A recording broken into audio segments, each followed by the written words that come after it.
최이상 대표입니다. 토지보상 머니 시리즈.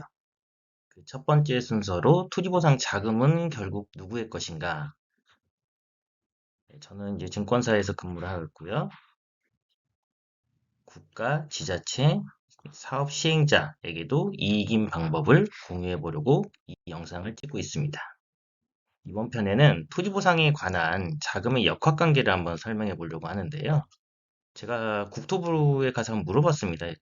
도대체 1년에 보상금이 얼마나 풀리는지, 토지 보상에 관련한 금액이. 물론 100% 관의 영역이 아니다 보니까 이 금액을 알 수는 없었습니다. 하지만 중앙토지수용위원회라든가 지방토지수용위원회라든가 이런 수용권을 관리하는 부서도 역시 금액을 모르고 있었습니다. 자금을 크게 움직이는 금융회사들은 전체적으로 이걸 기획하고 영업을 하고 있을까라는 궁금증이 들었고요. 세금을 관리하는 부서에서는 토지보상에 따른 양도소득세, 우리나라 이제 3대 세수원이 부가가치세, 소득세, 법인세잖아요. 그중에 양도소득세 추정 및 사업에 이걸 반영하고 있는지, 또 통화량이 한꺼번에 이제 보상자금이 한꺼번에 풀리면 인근 토지로에 자금이 흘러 들어가게 돼 있는데 이 통화량을 관리하는 부서에서는 이걸 관리하고 있는지, 또 보상자금을 꼭 LH는 이 부채 비율을 맞춰서 해야 되는지 그런 궁금증이 들었습니다. 토지보상은 이제 공익사업을 위한 토지 등의 취득 및 보상에 관한 법률에 의거해서 이렇게 3기 신도시, 예전에 뭐 2기 신도시, 보금자리 주택지구, 뉴스테이 사업 등도 해당이 되고요. 최근에 이제 보상이 일어나고 있는 용인 반도체 국가산업단지, 또 도로 항만, 공항 등의 보상, 또 도시공원 장기 미집행 일몰에 따른 보상도 크게 확대되고 있고요. 제주도 영어학교 조성단지 등의 사업 등으로 연간 약 20조 원 정도 추정이 되고 있습니다. 사업 시행자들은 보통 이제 국채, 지방채, 특수채, 회사채, 또 뭐 대출 등으로 자금을 조달하고 있고요. 그러면 이 20조 원의 보상금이 풀리면 어떻게 배분이 되는지 한번 알아보도록 하겠습니다. 그 첫 번째로 이 데이터는 정확한 데이터는 아닙니다. 제가 현장에서 일을 해보면서 느낀 어떤 직관치예요. 그 첫 번째로는 대출금 상환의 약 25% 정도 사용이 쓰일 것으로 보입니다. 그러면 약 5조 원 정도 되겠죠. 실제로 이 토지담보대출을 누가 많이 하냐면 지방의 단위농협들이 많이 합니다. 일반 시중은행들은 토지담보대출을 거의 하지 않고 있기 때문에, 그래서 이런 단위농협들이 토지보상금이 풀려버리면 일시에 대출금이 상환이 돼 버려서 예대율 관리에 좀 어려움을 겪기도 합니다. 그 두 번째로는 양도소득세, 또 그에 따른 이제 10% 지방세로 사용이 될 겁니다. 또 이 보상금을 받으면 또 취득세로도 일부 사용이 되겠지만 인근 토지를 취득하는 게 되는 경우에는 이 취득세 감면 조항도 있습니다.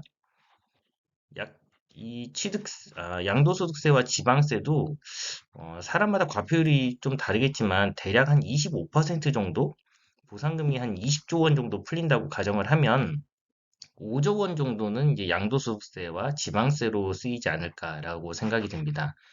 또 세 번째로는 이 토지보상 채권, 그리고 이 채권의 만기 특약이라고, 만기 보유 특약을 걸게 되면은 이 채권이 매각이 안 되는 구조로 되어 있고요. 또 대토보상이라 그래서 보상금을 지급하지 않고 대토보상 권리만 주는 보상도 있습니다. 이 역시 약 한 10% 정도로 저는 추정을 합니다. 그러면 25%, 대출의 25%, 또 세금의 25%, 10% 정도는 이제 채권 만기 특약과 대토보상으로 쓰인다고 하면 약 60% 정도는 잠기게 되는 거고요. 4분의 1을 세금에 국가가 가져가고 은행 대출로 4분의 1 가져가게 되고 10%는 대토 미 채권이면 결국 남는 돈은 이 40%가 남습니다. 이 40%가 남는데 이 토지보상법의 취지가 토지보상 자금이 현금화하여 시장에 풀리면 이제 부동산 지가 상승이 우려되기 때문에 이걸 최대한 억제하여야 되고요. 하기 때문에 이제 채권 보상과 대토 보상을 늘려야 한다라고 이야기를 하고 있죠. 세금 대출 상환하고 남은 자금이 부동산 시장에 흘러가지 않도록 어떤 조치가 좀 있어야 될 것 같고요. 최근 들어서는 어떤 현상이 일어나냐면 지방의 토지 보상을 받으면 그 지방의 인근 지역으로 투자가 됐었는데 지금은 지방으로 투자가 되는 게 아니고 수도권으로 다 투자가 더 특히 강남 3구 지역으로 투자가 확실히 바뀌었습니다. 예전이랑. 그래서 그런 부동산 시장이 흘러가지 않도록 이제 조치를 해줘야 될 것 같고요. 대토보상과 환지사업뿐만이 아니라 보상금을 안 찾아가시는 분들도 꽤 되거든요. 보상금을 굳이 찾아가실 필요가 없는 투자자들도 있는데 제 생각에는 LH를 분산시켜서라도 이 수용 사업에 출자라도 할 수 있게 해줘야 한다라는 생각이 듭니다. 이 부분은 나중에 제가 다시 한번 영상을 만들어 보도록 하겠습니다.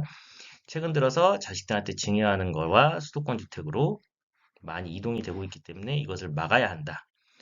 또 국토부에서는 이 보상자금이 채권으로 채권을 받아서 할인하게 되면 그 유동성이 되는 거 아니냐라고 생각하실 수도 있는데 이 금융사들은 돈을 벌기 위해서 영업을 하고 있거든요. 그래서 일단 채권 보상을 해서 할인이 되더라도 금융회사에서는 그 자금이 나가지 않도록 어떻게 해서든 나가지 않도록 하기 때문에 부동산이 아닌 금융사에 돈이 투자가 될 수 있습니다. 그래서 은행, 증권, 보험사로 이 토지보상 자금이 흘러갈 수 있도록 어떤 조치를 취하면 좀 좋을 것 같습니다.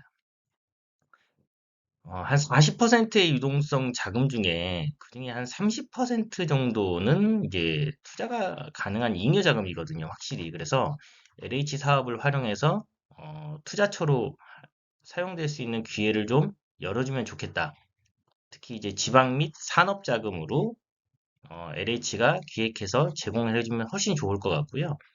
또 한 가지는 최근 들어 이제 도시공원의 그 장기 밀집행 일몰이 현금 보상이 주로 되고 있는데 이거는 이제 그 보상금을 현금으로 지급해야 하는 의무가 있는 것은 또 아니거든요. 그래서 현금 보상을 좀 지양을 하고 현금 보상이 아닌 각종 권리나 보유 토지로 보상하는 것도 많은 토지를 갖고 있으니까 각 지자체별로 그런 것들도 고민해 보면 좀 좋을 것 같습니다.